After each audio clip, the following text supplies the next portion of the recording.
Hello ભાઈ, જય શ્રી કૃષ્ણ, જય શ્રી રામ બધાને. અને ભાઈ વાગી ગયા છે 11 અને હવે નીકળીએ છીએ આપણે જવા રેસ્ટોરન્ટ પર. આજે રેસ્ટોરન્ટમાં આપણે જવાનું છે એટલા માટે. અને ભાઈ કાલે 13.5-14 હજારનું કામ થયું હતું આપણું એન્ડેક્સમાં. તો આજે રેસ્ટોરન્ટમાં જોઈએ કેટલાનું થાય છે કેટલાનું નહીં. અને ભાઈ જે લોકો નવા આવતા હોય આર્મેનિયામાં તે લોકોને એક કહેવા માગું છું કે ઇન્ફોર્મેશન આપવા માગું છું કે ભાઈ જે લોકો આવતા હોય એમને ઇન્ટરનેશનલ લાઇસન્સ કરાવીને આવજો. કે ઇન્ટરનેશનલ લાઇસન્સ માગે છે આ લોકો એટલા માટે. તો ઇન્ટરનેશનલ લાઇસન્સ જે આવવાના હોય એ લોકો લઈને આવજો જોડે, કારણ કે એ લોકોએ ફરજિયાત કરી દીધું છે, ઇન્ટરનેશનલ લાઇસન્સ માગે જ છે આ લોકો હવે એટલા માટે. તો ભાઈ હવે નીકળીએ. આજે રોડ જો સુમસાન છે, રોડ એક ગાડી દેખાતી છે નહીં. આજે કંઈ ટ્રાફિક લાગતું છે ને આજે ટ્રાફિક છે ને, એટલે ભાઈ નીકળ્યા ફટાફટ આપણે જવા માટે રેસ્ટોરન્ટ પર. તો ભાઈ આવી ગયા રેસ્ટોરન્ટ પર અને ઓર્ડર છે ને તો આપણે આરામ કરીએ છીએ. આ જો પોલીસની ગાડી ઊભી છે, આ ભાઈને પકડ્યા છે, લાઇસન્સ એ ચેક કરે છે બધું. ને આ ગયા આપણે મસ્ત ભારે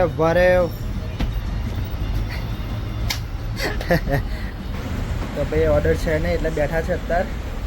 પછી ઓર્ડર આવશે એટલે આપણે નીકળીશું ડિલિવરી કરવા માટે, ત્યાં સુધી આરામ કરીએ. તો ભાઈ ઓર્ડર રેડી થઈ ગયો છે. હવે નીકળીએ છીએ આપણે ડિલિવરી કરવા માટે. ડિલિવરી છે 14 કિલોમીટરની સેન્ટરની ડિલિવરી છે. તો ફટાફટ નીકળીએ આપણે ડિલિવરી કરવા માટે. તો ભાઈ આવી ગયો છે લોકેશન પર, ડિલિવરી લોકેશન પર. આ હતું લોકેશન મિલિટરી છે કશું કા. અને પાછળ બધું બેકગ્રાઉન્ડ બિલ્ડિંગો છે. અને જે આ સાઈડ જે છે, આ સાઈડ આપણા મેઇન હાઈવે ત્યાં જ આપણું ઘર છે. અહીંથી આપણું ઘર 500-200 મીટર થઈ જાય તો સામેની બિલ્ડિંગમાં જ આપણું ઘર છે. આપણને ઘર આપણી બધી એમ્બેસીઓ છે. અને આ સાઈડ બધી અલગ અલગ કન્ટ્રીની કે એમ્બેસી આવેલી છે, કે ઓમાનની છે, પછી લુથવાનિયાની છે, અને આ સાઈડ યુક્રેનની છે, જાપાનની છે એવી એમ્બેસીઓ છે. અને આ જે લોકેશન છે કોમિતાસનું લોકેશન છે. અને ભાઈ કસ્ટમર કેશ પેમેન્ટ હતું પણ કસ્ટમર પાસે છૂટા નહોતા, તેને કે ભાઈ કાર્ડ પેમેન્ટ કરું છું. તો આપણે કોલ કર્યો છે મિમિરોરમાં કહ્યું છે કે થોડું વેટ કરી લે, હું કે પેમેન્ટ કન્ફર્મ થાય એટલે મેસેજ કરું, તું પછી નીકળ કે વાંધો નહીં. તો ભાઈ આવો આપણે વેઇટિંગ કરીએ, મેસેજ આવે પછી આપણે નીકળીશું જવા માટે.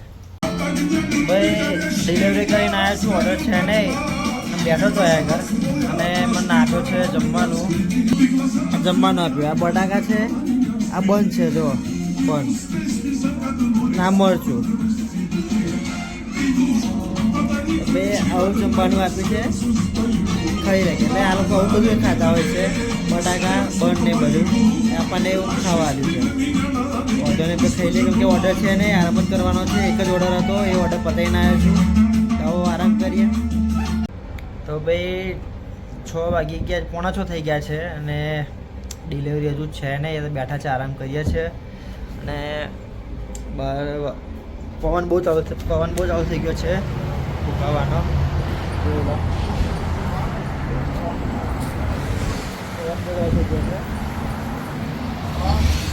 શ્વાસ પડે એટલે ભાઈ પવન ચાલુ થઈ જાય છે, બરાબર વાવાઝોડું આવવાનું ચાલુ થઈ જાય છે. અને જો અમે તો એસી ચાલુ કરીને બેઠા છે અત્યારે મસ્ત ઠંડકમાં.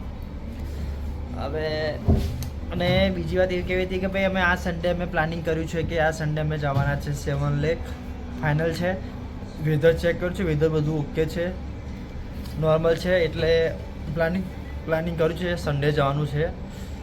હવે જોઈએ છે, વેધર ના બગડે તો સારું છે. અત્યારે તો વેધર ક્લીન બતાવે છે સન્ડેનું, એટલે અમે પ્લાનિંગ કરી દીધું છે. પણ હવે શું થાય છે શું નહીં ખબર નહીં. અને ભાઈ 6 વાગ્યા છે અને હજુ ડિલિવરી પડી છે નહીં. એટલે મેં ભાઈ એન્ડેસ કર્યું છે. મેં બોસને કીધેલું છે કે એક દિવસ હું આવીશ રેસ્ટોરન્ટ પર અને એક દિવસ હું એન્ડેક્સ કરીશ, અને એક દિવસ હેત આવશે, એક દિવસ હેત એન્ડેક્સ કરીશ. એટલે વારા પર તમે બધું કર્યું છે, વારો કર્યો છે. નજો ગાયનું ચાલુ કરી દીધા હવે. તો ભાઈ હવે ડિલિવરી આવે ત્યાં લગીને રાહ જોઈએ, ત્યાં સુધી આરામ કરીએ, કારણ કે ડિલિવરી કોઈ છે નહીં એટલા માટે. તો ભાઈ વાગી ગયા તે 7 અને ડિલિવરી આવીને પડી છે. અને વાતાવરણ એકદમ જ પલટવાર થઈ ગયો છે ભાઈ. આ જો આછા વાદળ, આપણા વાદળ ઘેરાયું છે, સુરત છુપાઈ ગયો છે. અને આપણા વાદળ જો આપણા કે વાદળ છે નહીં, ને આ સાઈડ વાદળ આવી ગયું છે દબાઈને.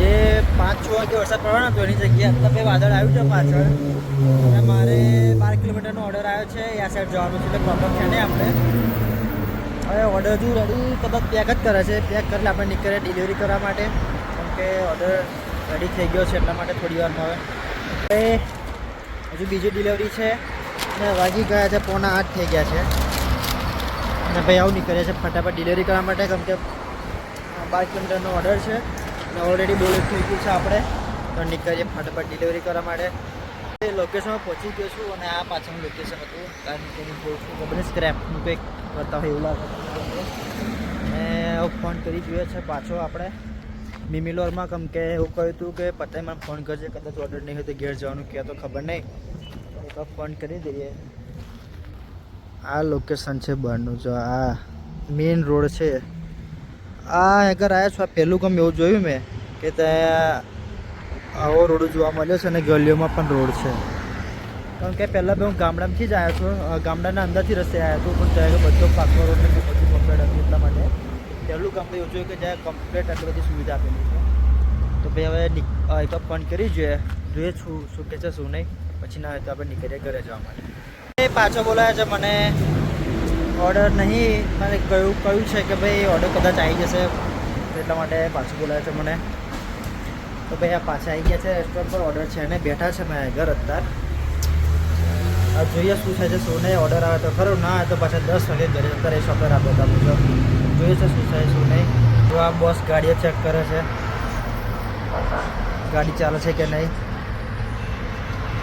એ જે ગાડીઓ બધી ગાડીઓ ચેક કરતો હોય છે કે પ્રોબ્લેમ છે કે નહીં તો કે ગાડી મેન્ટેનમાં જબરદસ્ત આગળ છે આવે એટલા માટે તો હવે ભાઈ રાહ જોઈએ શું છે શું નહીં જોઈએ ઓર્ડર મળે તો ખરું બાકી જઈશું તમારે શું કરે આપણે બોસે જો શું કર્યું મારી ગાડીમાં બેટરીમાં કનેક્શન આપી એની ગાડીમાં કનેક્શન આપ્યા છે બેટરી ચાર્જ કરવા માટે આવી રીતનો જુગાડ લગાવ્યો છે એટલા માટે મેં પાછો બોલાવ્યો આજે મારો બોસ ભાઈ આવી રીતને બેટરી ચાર્જ કરે છે ગાડી ચાલુ કરવા માટે જો છે જાતે મિકેનિક બની ગયો છે ગાડી ચાલુ કરવા માટે તો કે એક ભાઈને કાલ ગાડી બગડી હતી એટલા માટે ગાડી ચાલુ કરે છે 2 વાર ટ્રાય કર્યા છે પણ હજુ ગાડી ચાલુ થઈ છે નહીં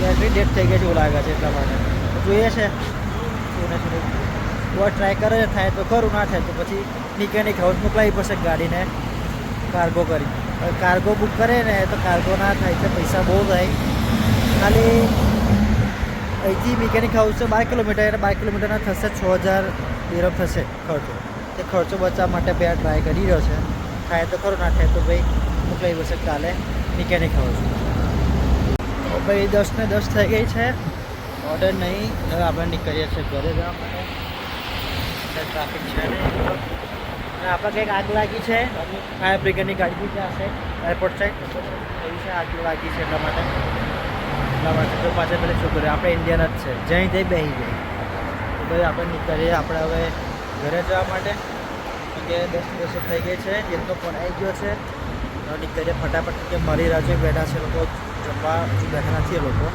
મારી રાહ જોવે છે એટલા માટે તો નીકળ્યા ફટાફટ ઘરે જવા પહોંચી ગયા ઘરે અને જો પાછા કચરાની ગાડી કચરો બધો ખાલી કરી ગઈ હતી અને ભાઈ હવે જઈએ છીએ આપણે ઉપર આજનો તો બહુ ડિલિવરી નહીં થઈ ભાઈ આજે તો 2-3 ડિલિવરી થઈ છે આજે આજે બહુ ડિલિવરી હતી નહીં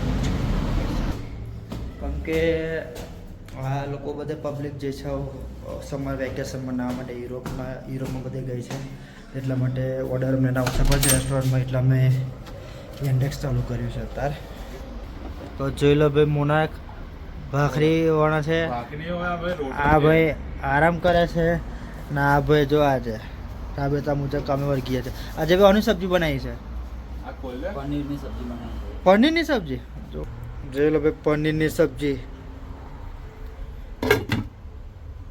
પનીરની છે ને ભાઈ દેખાતું નહીં પનીર અંદર ઓકે જો ભાઈ મોનાક કેવું ભાઈ આજે કેવું આજે વહેલો હતો રે તું રોટલી કરવા માટે યાર ઓ માય ગોડ ના જો મારા આ ભાઈ તો ઊંઘી હોઈ ગયા તારો એ તો ભાઈ જોઈ લીધું આજનો દિવસ અમારો કેવો રહ્યો છે તે હવે મળીએ કાલે બધાને જય શ્રી કૃષ્ણ જય શ્રી રામ બધાને બરાબર મોનાક જય શ્રી રામ કહે છે બધાને ચાલો ગુડ નાઇટ બધાને